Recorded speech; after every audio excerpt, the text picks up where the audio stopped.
يعني كأس أفريقيا ما زلتي كنت في السجن وقتها؟ نعم. وكان يعني لما يلعب المنتخب الجزائري تقوم الدنيا ولا تقعد، يعني كل شيء. يعني عاطينكم في السجن تلفزيون كل هناك شيء؟ تلفاز بصح فيه قنوات محدودة، 2 قنوات ولا 3 قنوات محدودة فقط، القناة الجزائرية. ونرجع للقناة الجزائرية، هناك شيء مهم غادي نقوله. ولا قناة بي ان سبور كانوا دايرينها لهم تفتح لما يكون الفريق الوطني سيلعب فقط ديالهم. المباريات الجزائرية؟ لا نعم، المغرب بون بي ان سبور كانت تفوت المغرب، بصح قناتهم الوطنيه تفوت غير المنتخب الجزائري والفرق الاخرى. الفريق المغربي لا خبر على النتيجه ولا خبر عن الماتش نهائيا. لما نحب انا نشوف يعني كنت يعني هكا بسرعه نقلب نشوف، لان باش ما نستفزهمش هذا كنت اتفادى الاستفزاز. كنت نقلب بي ان سبور، لان بي ان سبور كانت تقدم جميع المباريات ديال الفرق كامله بما فيها الفريق المغربي بطبيعه الحال. الوغ هذه الذكرى ذكرتها الذكريات لما كان يلعب فريقهم، كانوا يعني ما يشاهدوا الماتش بواحد الحماس هذاك. لما اقصي بون كان السب والشتم في السيد القجاع في المغرب، حتى السجينات. نعم، ومن يعشقون الكرة كلهم. هذه يعني فوز القجاء وهذا الفوجة حتى عند السجينات. وكنت أضحك، كنت أنا يعني كنبقى نضحك كنقول لهم واش بصح راكم تهضروا من نيتكم، هادشي بصح كتهضروا من نيتكم. كيقول لك هادشي واضح وانتي شفتي وكيفاش وحنا وبيلانتي وهذا. المهم اللقطة اللي شدتني لما خسروا خرجوا وبقي الفريق الوطني يلعب في المباراة النهائية. انا طلبت من واحد الاخت اللي هي تعتبر يعني واعيه وكذا، قلت لها قلبي لي شويه نشوف المغرب ماتش نهائي. كانت تقلب لي بين الفينال والاخرى، لم اشاهد الماتش بهذه بين المغرب والسنغال. نعم. وكل مره تقول لي واه صاي، لما كانوا يسجلوا تقول لي راه سجلوا صافي راكم ربحتوا، خلينا نشوف حاجه اخرى. نعاود نخليها شويه ونعاود نقول قلبي نشوفوا بالي ربما تغيرت النتيجه. ما علينا.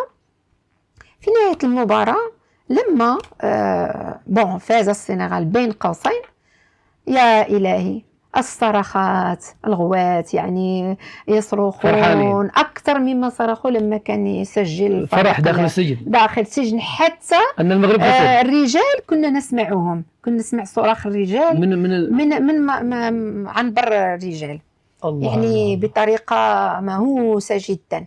أنا والزغاريت أشياء يعني ما حشموش أنا معهم، ما حشموش مني، ما يعني هكذا. هذه من الذكريات. من الذكريات يعني نضحك. هذه يعني تجسد مليا الكراهية أين يعني وصلت. حتى السجناء يعني حتى واللي هما عندهم طرح مغاير للسلطات، يعني سجينة رأي، حتى سجينة رأي مع الأسف. أنت ما زلت مؤمنة بخاوة بعد هذا كله؟ سؤال مهم جدا. بطبيعة الحال في هذا الوقت الحالي وما رأيته وبالنظام الحالي اللي هو يعني يغرس في الأجيال سواء اللي هي الحالية ولا اللي آتية من بعد، هذه الكراهية بهذه الحدة لا أؤمن. ليس هناك خاوة. طيب. من الأحسن أن الإنسان ما يغامرش. طيب في اللي ما كيعرفش هاد السيدة هادي كيتسائل شكون هي. هاد السيدة هادي الإخوان مغربية من فاسية، من أصل فاسي. كانت مجوجة بجزائري وتوفى هاد الجزائري هذا يعني من التسعينات وهي كتمشي وتجي للمغرب. وبالمناسبة هذه معروفة فاطمة الصوت الحر، ناشطة على منصة التواصل الاجتماعي، كانت معروفة برأيها خاوة بين المغرب والجزائر وضد الفتنة وتأجيل الفتنة. هاد السيدة هذه مشات للجزائر، هاد الشيء هذا في 2025 دخلت الجزائر. عندها أصلا العائلة باقين تما، العائلة الزوج ديالها متوفي وباقي لها العائلة وعندها أصدقاء تما. بحكم هي دائما ماشية الجزائر، تلقات بجزائريين أصدقاء ديالها مشاو لواحد البلاصة في العاصمة الجزائر، يعني بلاصة سياحية، بلاصة راقية إلى آخره. بدات كدير اللايفات وكتصور الأماكن. يعني هاد الشيء هذا جاء وطالب الاصدقاء ديالها، قالوا لها اجي شوف المناطق ديالنا المزيانه وكذا، لا تنتشي على ديك الهضره بان الجزائر راه كذا كذا، هادشي هذا غير فتنه، اجي شوف بعينك.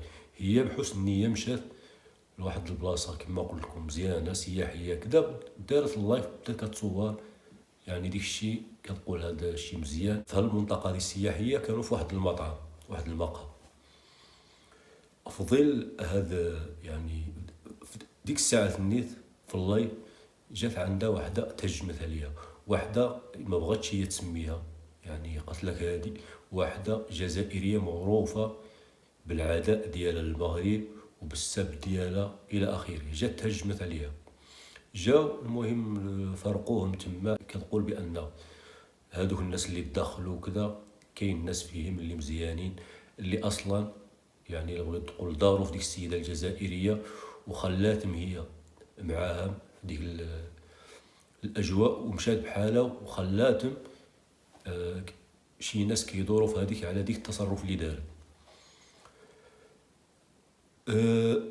مور هاد الحادثه هذه دازت شي 5 ايام، وهي كتصل بها، دخلت عندها هاد خيتي هذه الجزائريه اللي كانت هجمت عليها، دخلت عندها للخاص في التيك توك، تواصلت معها ويعني وقالت لها اسمح لي الى اخره، ونتلاقى، المهم نصلحوا الجره. المهم هما صلحوا الجره في الميساجات، من بعد يعني اعتذرت لها وقالت لها نتلاقاو نبداو صفحه جديده، اصدقاء الاخوان الى اخره. داكشي اللي دارت، تلاقاو وخرجوا في الطوموبيل ديالها ديك الجزائريه، مشاو لواحد المقهى. واحد اللحظه ديك الجزائريه قالت لها انا نضمن شي حاجه، شي فطائر ماشي فطائر، ناضت مشات شويه وهي تشوفها كتهضر في التليفون، هضرت ربما مع مخابرات الجزائر كدايره معاهم. ديك الساعات جاو اعتقلوها، جاو عند هاد السيده هادي، واش انتي مغربيه؟ هي دارت هي في عند ديك الجزائريه، قالت لها واش كتعرفهم؟ قالت لها لا. هي هذيك قولها الله معنا المركز الشرطه، قالت لها لديك الجزائريه واش ما غادمشيش معنا؟ قالت لها انا غنمشي غير طوموبيل نجيب ما عرف شنو، يعني قالت لك اللحظه درت شفت جبرت الطوموبيل مشات. يعني ديك السيده هذيك هي اللي دارت لها فخ باش تسجنت، ودوزت سجن في الجزائر، دوزت شي 7 شهور و10 ايام، شهر و10 ايام بقى ما كاينش المحاكمه. المهم حكمت عليها المحكمه ب2 دوزت 6 شهور وتم الافراج عنها ورجعت للمغرب. وهذا الشيء اللي شفتوا في هذا الفيديو بانها انقلبت 180 درجه.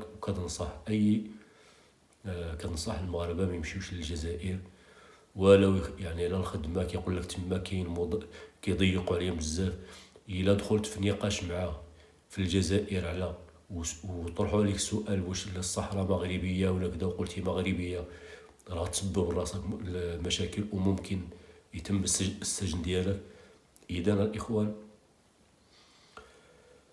هذه هي القصه. هذه السيده هذه كانت يعني الزوج ديالها جزائري توفى عنا، وبقات عائله جزائريه ديما كتمشي وتجي للمغرب، وفي الاخير قطعات. يعني هذا اللقاء هذاك داروا معها اسعد الشرعي، والتهم يعني على سجنوها بانها تهموها مشرفه مع اسعد الشرعي على تيك توك. هذا الشيء هذا اللي نفاه اسعد الشرعي بانها راه ما عمرها كانت مشرفه معاه. يعني كيقول 3 المرات طلعت معاه في اللايف، وكانت في هاد 3 ديال المرات اللي طلعت معاه كتصير على الخاوه ويعني وانتقدت هذا اسعد الشرعي، وكنقول له انت كتزرع الفتنه. يعني هذا الشيء اللي كاين. ولكن التهم ديالها الرئيسيه اللي تسجنت عليها بانها مشرفه مع اسعد الشرعي في اللايف ديالو. هذه هي الخلاصه. وجات كارهه من الجزائر وكتقول ما عمرها ترجع للجزائر. هذه الاخوان هي القصه هاد السيده. سولة اسعد الشرعي واش بقى كتامن بهذه القضيه ديال خاوه، قالت ما بقاتش كتامن بخاوه. علاش؟ قال لك النظام الجزائري عبأ يعني منذ زمان، وهو كيعبأ الشعب ديالو ضد المغرب، كره للمغرب. هادشي اللي قالت على اللسان ديالو. الرأي ديالي أنا في هادشي كامل اللي عاودت لكم واللي شفتو بالفيديو. الرأي ديالي والواقع هو هذا. احنا كنشوفوا يعني داخل الجزائر، إلا هضرنا مثلا داخل الجزائر، فعلا داخل الجزائر كاين زيار يعني كبير جدا. ما يقدرش واحد من داخل الجزائر يهضر على المغرب مزيان او لا يقول صحراء مغربيه ويسلم. ضروري الاعتقالات هذه يعني معروفه. ما يقدرش شي واحد في الجزائر يقول هذه الكلمه خاوه ما يقدرش يقولها. فهمتوا الاخوان؟ يعني الشعب عارف شنو كاين، ولكن خايف على راسه ومن حقه. وتحيه لهذا الشعب. هذا واقع. في اللي خارجين الجزائر، احنا كنشوفوا اللي عايشين في ديار المهجر الى اخره، كنشوفوا المغاربه والجزائريين عايشين خوت مع بعضياتهم. ويمكن لكم اي واحد يمكن له يتحقق من هذه الهضره هذه ديالي، يدخل راه كاين فيديوهات لا تعد ولا تحصر بين مغاربه وجزائريين. هذا الشيء هذا مفروغ منه، واضح وضوح الشمس. اذا الاخوان نلخص لكم الصراع فين كاين، يعني ديك الشيء غنوضع لكم النقط للحضور. النظام الجزائري طبعا الخدمه ديالو شنو هي تعبئه الشعب ضد المغرب. اي حاجه وقعت في الجزائر مؤامره من المغرب، المروك باغي يدير. فهمتوا الاخوان؟ هذا الشيء هذا واش كيأثر على الشعب؟ طبعا كيأثر، لان الاعلام راه التقنيات دائما كتطور في الاعلام النفسي، الديني، القومي. المهم فيها عده. هذا الشيء راه كيدرس، راه ماشي غير تشوف انت اعلام تقول لا، داك الشيء راه مدرس مخطط بدقه متناهيه. هذا الشيء تعبئه اعلاميه للشعب يولي كيكره المغرب. هذه كاينه ضروري كاينه وخدامين عليها واحد النسبه كبيره. يعني انا ما مشيتش للجزائر باش يعني نعطيكم الخبر اليقين النسبه شحال كبيره، يعني واش اكثر من 50% اللي كيكرهوا المغرب او اقل، الله اعلم. ولكن حسب الرؤيه ديالي وهذا الشيء يقيني بان الشعب طبعا واحد النسبه كبيره الاعلام اثر فيهم. ولكن كاينين الناس الشعب اللي عارف شنو كاين ولكن ما يقدروش يهضروا الاخوان. فهمتوا؟ هذا الشيء اللي كاين. يعني الشعب شعب واحد، الشعب المغربي والجزائري كيبغيو بعضياتهم. النظام هذاك بوحده. فنفرقوا بين النظام والادوات النظام وذبابه الالكتروني، وبين الشعب اللي ما عرف والو في السياسه، او ماشي ما عرف والو في السياسه، لا ما مخليش السياسه تاثر عليه. وبان هذا الشيء هذا سياسه دايزه ممكن تتبدل في اي وقت. فهمتوا الاخوان؟ هذا الشيء اللي كاين. بعكسنا حنا، بعكس في المغرب تقريبا ما مسوقلوش. حنا شوفوا الاعلام ديالنا الرسمي ما مسوقش للجزائر. وعاد انت شوف انت القنوات ديالنا حنا، واش يطلع شي واحد في القناه ديالنا في الاعلام الرسمي ديالنا حنا يقول لك والجزائر ما تسمعش. والله لا سمعت. وديروا نتوما تحريات ديالكم وشوفوا. ما كايناش هذه. او لا كرهوا الجزائر او الجزائر باغيه دير، ما كايناش. فهمتوا الاخوان؟ هذا هو الفرق اللي كاين. احنا جلاله الملك نصره الله كيقول لك دائما اليد الممدوده للنظام. فهمتوا الاخوان؟ للصلح. لحد الان باقي ما فرض الفيزا على الجزائريين، هم باقيين كيدخلوا للمغرب. يعني المغرب ماد يده للجزائر للصلح وللاخوه وللمصير المشترك. ولكن النظام يعني النظام هو اللي داير لنا المشاكل.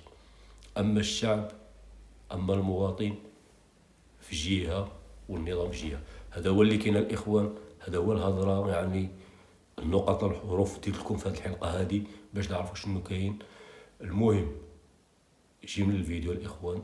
الى عجبكم الفيديو ديروا جيم الفيديو، بارطاجيو الفيديو. الا كنت كتشاهدني لاول مره دير متابعة الصفحة باش يوصلك الجديد. تبارك الله عليك.